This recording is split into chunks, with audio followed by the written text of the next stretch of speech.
Okay, I think we are live. Hello, guys, and welcome back to Fox the Fox Report.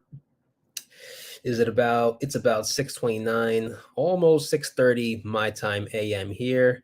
Should be around 11:30 over there in UK time, but yeah, it's very early. Just woke up like half an hour ago, but I wanted to do this pre-match review because I've been offline off YouTube this entire week due to work and stuff. So I was pretty busy, but definitely didn't want to go more than a week out not being active on YouTube. So we are back in the FA Cup, and just a short recap on what has been going on this past week with Leicester City.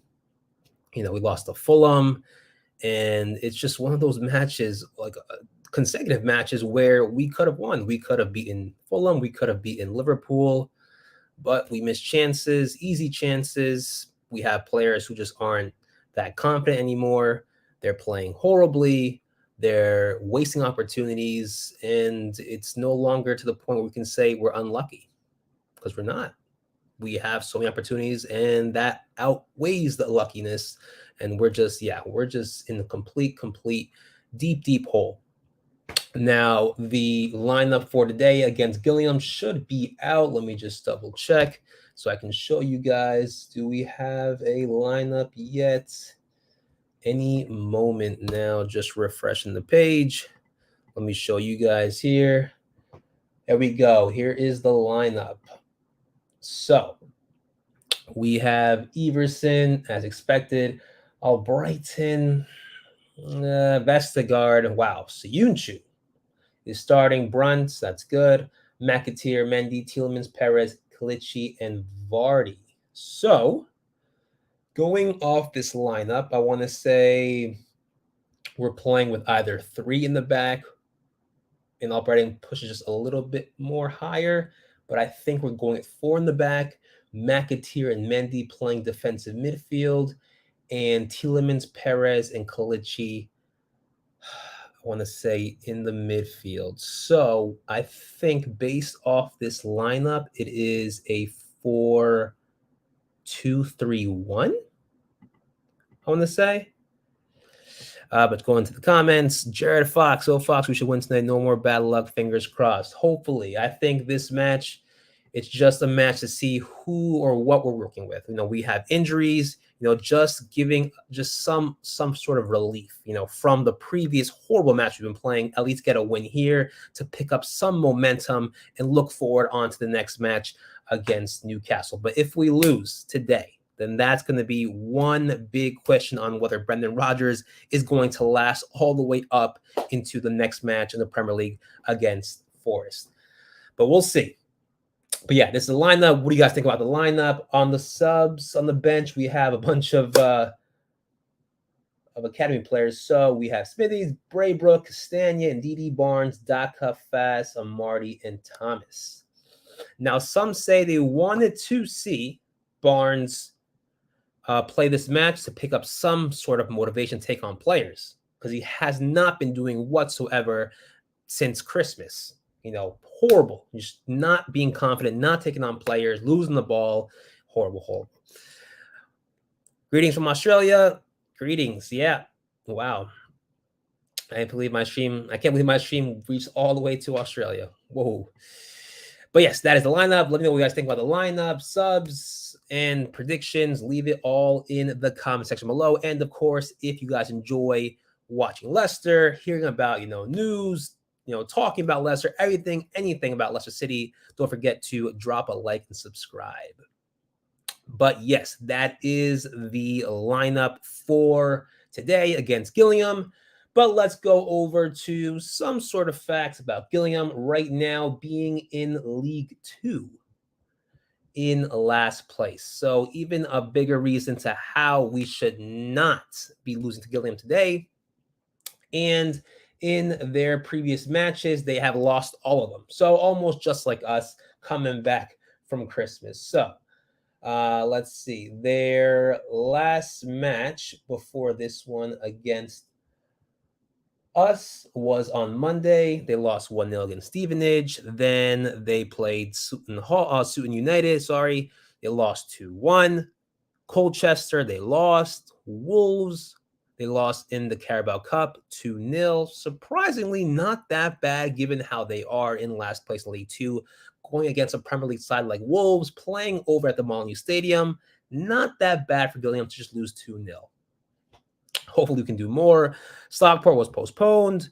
Bradford City postponed. Their last victory, you could say, was the FA Cup second round. I believe this was an overtime, 3-2. They won, but before that, lost, draw, lost, won, lost, won, draw. So pretty much all of their victories have come from League Cup matches. They beat Brentford in the third cup of the Carabao Cup. The third round of the Carabao Cup, and they pretty much, their victories, they say, are coming from the FA Cup. So who knows? Will this be a different Gillingham side coming into this FA Cup match? Maybe, possibly. But of course, we can't go in too confident. And like I said, this is our cup. Right here, where is it? FA Cup, the jersey that we won or that we used all the way until the final. And then, that's when we won the FA Cup. But yes, it's something where we have to take seriously. Right now, we are in no projection whatsoever of reaching European tournaments next season, given how we are in the Premier League. So the only way to reach a European tournament would be through the League Cups, through the Carabao Cup and the FA Cup.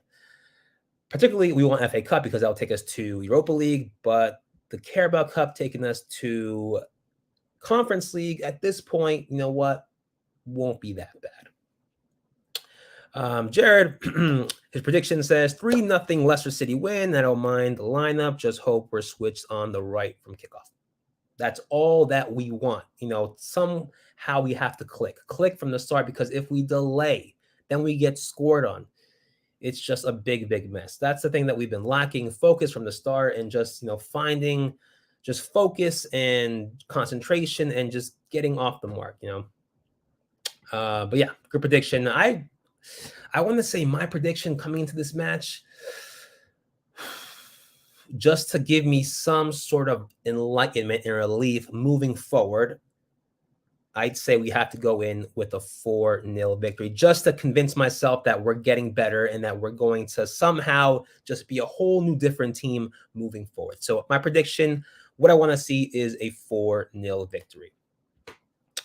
But that is pretty much what I have for this pre-match review. I can't say nothing really much about Gillingham other than us using this match to pick up momentum, play a bit better, find a system that works, knowing that Madison is out still, KDH is out, Samori is out. We're just dropping players like flies. So finding a system that works, using these next two games for the FA Cup and the Carabao Cup to come in and just see how we can make a strong team out of what we have moving forward onto our next Premier League match against Nottingham Forest.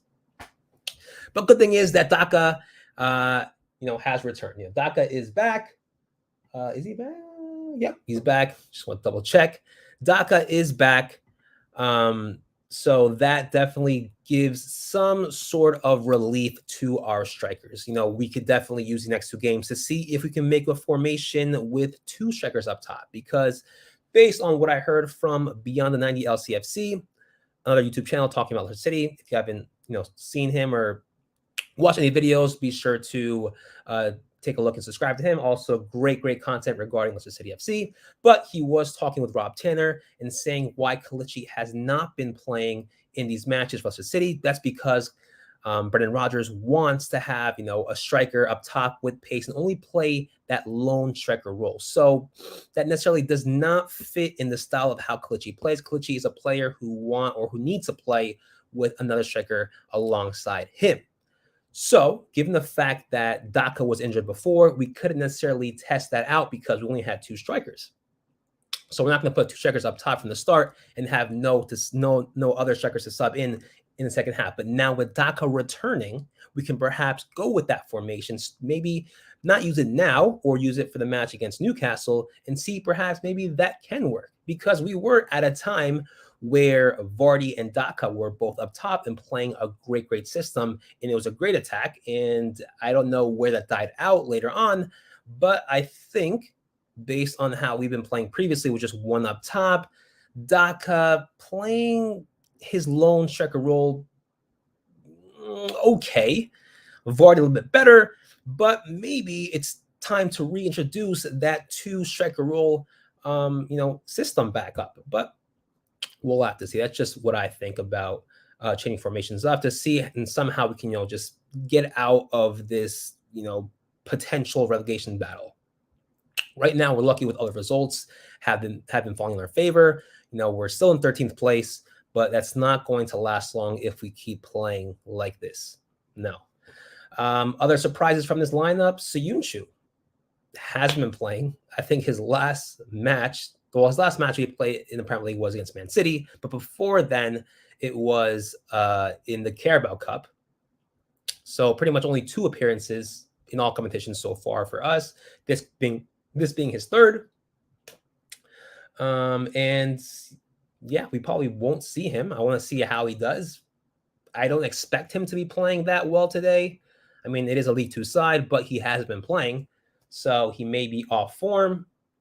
But I want to see McAteer, the academy players coming on, getting some first team experience, seeing what they can do, and perhaps we could possibly pull an academy player who plays very well, or from what Brendan Rodgers, he's the one that makes decisions, perhaps may be impressed by McAteer, by Semi Braybrook, players who have destined potential to come into the first team and be absolute stars. So going from there, who knows? We may see an academy player just enlighten us today, and then next thing you know, he's back in the squad for a Premier League match. Hopefully, that's what we want to see. We always want to see players from the academy come to the first team, just absolutely kill it with their first time experience, and then next thing you know, they're just regular starters, like KDH, like Harvey Barnes. But at the moment, Harvey Barnes has to improve. But yeah, that's all I have for this pre-match review against Gillingham. We have about, I want to say, 45 minutes till kickoff. Let's see what happens. Leave your predictions in the comments below. Like I said 4-0 for Leicester City, just to pick up some relief, some momentum, some aspirations to play different moving forward. But that is all I have for this pre-match review. I'll see you guys next time. Take care.